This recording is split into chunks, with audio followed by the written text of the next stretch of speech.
problem that I have is when a lot of people want to say receipts, receipts, receipts, but y'all were so quick to cancel him and y'all didn't have any. Six is up in this thing, put you up in this game. The wait is over, the wait is over. Welcome back. This is commentary, so get out your feelings.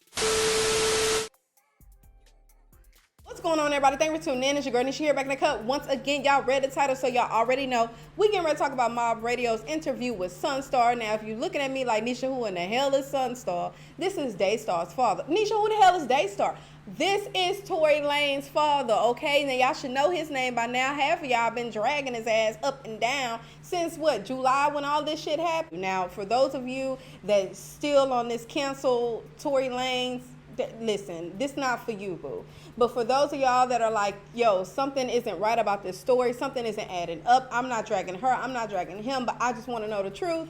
This video is for you, just like that interview is for you, okay? Now, listen, he tells us about how his son is, what his upbringing was. He talked about how he speaks through music, so this is not weird for him to do that. You know, some people called it lame. No, this is who he is. This is how his music has always been, so his true fans would know that. He talks about how his mother died unexpectedly, and that took a huge toll on him, okay? He also said it wasn't a coincidence that all of this shit transpired after he decides to go independent. Took us to church. He talked about the Bible and stuff like that. So we're just gonna go over some of the highlights today. Now, obviously, if you want the full meal, you need to go over to Mob Radio and check it out. You know, one thing I respect about Mob Radio is she stands 10-toed. I'm sure she got a whole lot of messages of people talking about she's victim shaming and how can she drag a woman and blase, blase, blase. But at the end of the day, one thing I can say about her is if you're right, you're right. And if you're wrong, goddamn it, you're wrong. And she stands on that. So I respect it, okay? I respect the fact that she gave this man an opportunity to come out here and to defend his child when a lot of people they still want to just cancel him, okay? Now, if you guys did not listen to the album that he released, you might say I'm not supporting that, and that is fine. Go look up some lyrics, okay? Because he talks about how, you know, he does still love her. He does respect her. That was his friend. He talked about Kylie Jenner and how he did have a crush on her. He talks about how this is not a coincidence, that all of this stuff is happening after he goes independent. He gives us examples of other people that then got their masters and then shit just started happening to them. He puts everybody in their place. I'm telling you, it is a really, really good album. And I support it. I understand people are going to feel away, but hey, feel free to click up off of this video. But I support it, and I listened to it, and I downloaded it. It is what it is. Now, the problem that I have is when a lot of people want to say receipts, receipts, receipts, but y'all were so quick to cancel him and y'all didn't have any. Yeah, you had her word for it, but and now at this point, I'm thinking, Megan, did somebody tell you that he shot you? Because I don't want to believe that she just blatantly lied. And at this point, we still don't know the whole truth. But I don't understand how it's a culture of wanting receipts all the damn time, but then TMZ gets to post and still have it up today, an article that has text messages in quotation mark that's supposed to be verbatim, but we don't see the actual image. I know what an iPhone looked like. I know what an Android looked like. Show me the damn image, but they never showed it. I just want y'all to have an open mind and to just listen to the details, okay? Now, obviously, we're going to find out eventually what happened, but as of today, I'm glad he came out to defend his child, okay? Let's get into the highlights of this interview. So, we started off talking about Daystar's upbringing. He came from a two-parent household. I believe they stayed in the suburb area. His mom died unexpectedly for some sort of a rare illness. And he was really, really close to his mom. So his mom had 4 kids. He is the youngest of 4. And she was really close to him. So obviously when this happened, he's 11 years old, still trying to figure out life. And she's gone, okay? So he got into writing music.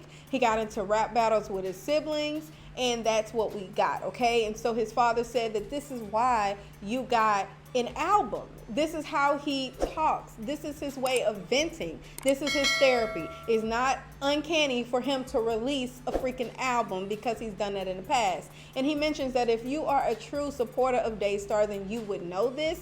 Unfortunately, I really didn't listen to a lot of his songs before this, nor his album, so I don't know. So y'all feel free to comment down below, let me know if there's truth to that. He talked about the fact that he had a dream. Him and his current wife, they had a dream, and it was basically symbolic of a wind of opposition coming towards Daystar. He couldn't put his finger on exactly what it was, but it was just a whole lot of chaos surrounding his son before it happened.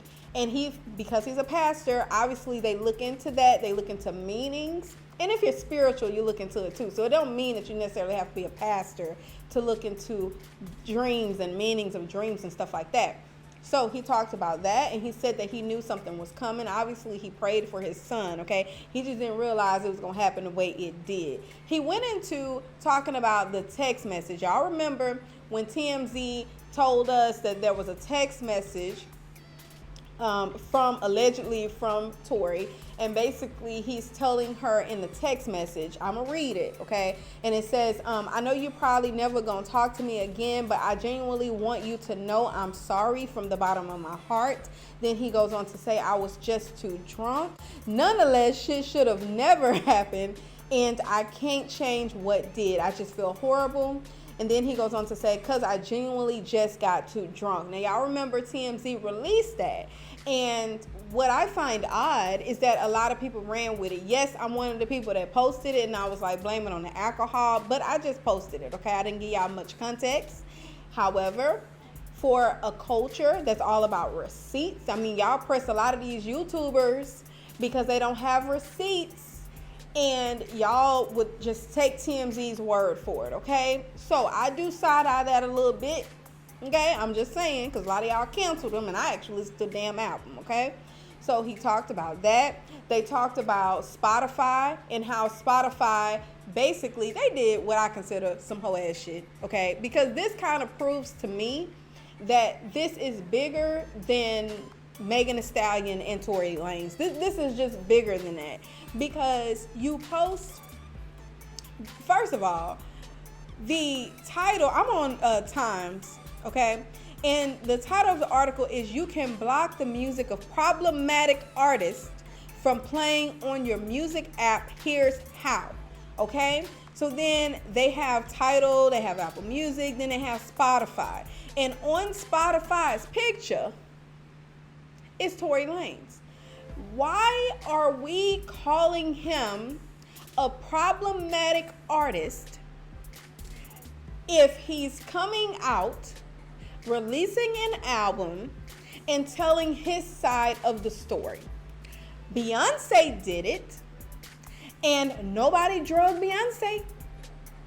People felt away because she didn't come out here and address when her sister had started just throwing them bowls on Jay-Z.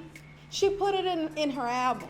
When he was doing whatever he did, the infidelity and stuff like that, she put it in her album. It is not uncommon for artists, because that's what he do, you know, that's what he is. Come on, that's what he do, that's what he is. It's not uncommon for them to speak through songs, okay? I'm gonna let you know something. When I was listening to his album, I was feeling it. I'm just saying, especially a woman. I was feeling it. I listened to it quite a few times because I'm listening to what he's saying. Yes, he put it in the album. Yes, this is going to give him streams. Hopefully, he's going to get him money. I don't give a damn about that. I'm listening to the words and what he has to say. So he talked about his son going indie and how it's not a coincidence that when his son does that, now there's this smear campaign. Now, regarding that, it's kind of hard for me to wrap my head around the fact that someone could convince Megan to lie on him in order to continue with this whole cancel him and smear him, and it's just kind of hard. Now, I know a lot of people are gonna say, well, Nisha, the Illuminati is very, very powerful, so why don't you think it could happen? It's not that. I just feel like, I think that Megan would be more real than that. You know what I mean? Like, she wouldn't allow someone to convince her to do some bullshit like this in order to just cancel him. Like, I'm just trying to understand, wrap my head around why that would happen. It doesn't make sense to me, okay? So anyway, they talked about that. He talked about how now with music, they don't need A&Rs anymore. These kids are getting music deals by just making a freaking YouTube video. They're putting themselves on. They're getting the following by themselves, so they don't need that backing of, they don't need A&Rs to go out there and look. Hell, you can just go on YouTube and let the people speak for who they want to be next. He talks about this whole mission of oppression. It seems like the state of the world right now is to keep the black man down. He mentioned jail. He mentioned how a lot of these men go to jail and they're in there for so long, then they get out, and guess what? Now they institutionalized because they done been in there so damn long. So they do something just to go back, and they're in jail. They're used to the 3 meals, the 3 hots in the cot. Is you kidding or what? T.I. bars, you know what I mean? They're used to that. They know that it's safe. They got their TV, they got their bed. You know what I mean? They're cool where they are. You know, a lot of them don't have family. I remember having a conversation with a guy, and my husband told me I need to stop doing that. But it was a random guy. He was walking, and he was actually working, but his job consists of just walking around, make sure everybody is good and they don't need help with directions. And he kind of told me, he's like, man, while I was locked up, you know, a lot of my family died. I didn't really have anybody when I got out, and luckily this place gave me a chance. So that's the scenario for a lot of people. Fortunately, this guy was strong enough to, you know, get back into this, the free world mindset. Because a lot of people, they're like, shit, I don't got nobody. I may as well go back into the pen. So, you know, he talked about that, and that makes sense, okay? I know people that work in the jails, and they talk about this all the time. You see a lot of repeat offenders in there, but you know what I mean? That's what they're used to, okay? So he also goes into talking about how the government is trying to rid these households of black men.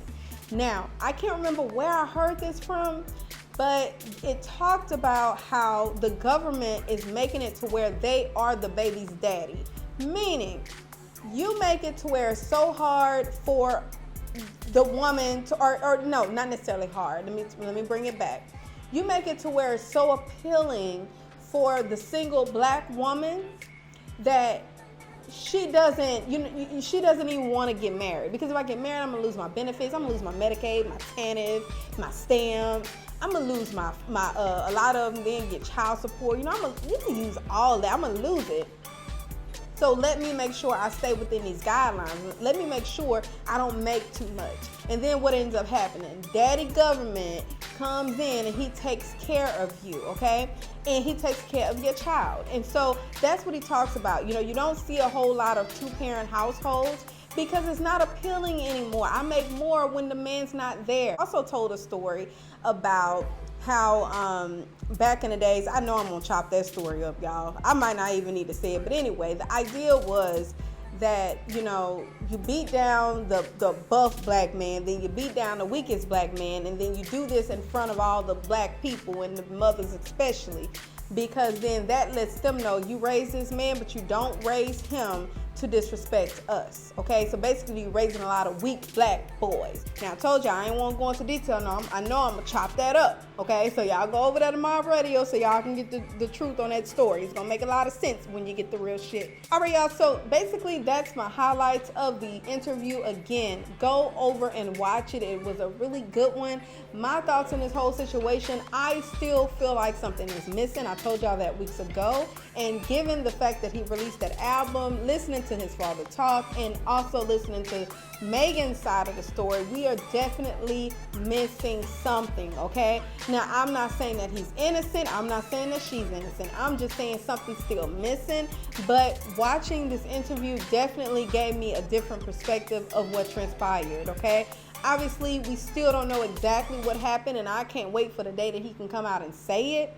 But for what we got, I feel like I'm not on this cancel-tory train, okay? I can't do it. I think if y'all want to talk about what's lame, I think it's lame for Spotify to say on their, let me go back to it real quick.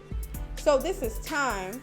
And they said you can block the music of problematic artists from playing on your music app. Here's how. And then for Spotify to literally have his picture, I showed y'all in this video, for them to have his picture as the problematic artist. How is he problematic?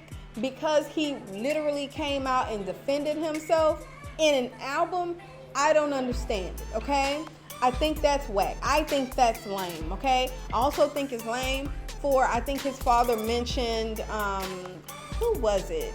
I think it was Complex that came out and said that he was shooting at her feet saying, dance, bitch. And he said that didn't happen. Lame. How are these TMZ for them to release text messages, but then the text messages are literally just quotes from the messages, but they won't release the image? And we're supposed to take that as receipts? You know, a lot of this don't feel right to me, which leads me to believe this could be a smear campaign. I'm sorry, that's my opinion, but I would love to know yours. So get into the comments and let me know what you guys thought about the interview as well as this video and my opinion, okay? And until next time, y'all, bye. I'm ready to go. This tea is super hot. I'm about to go. I'm back, 3 feet, no pressure.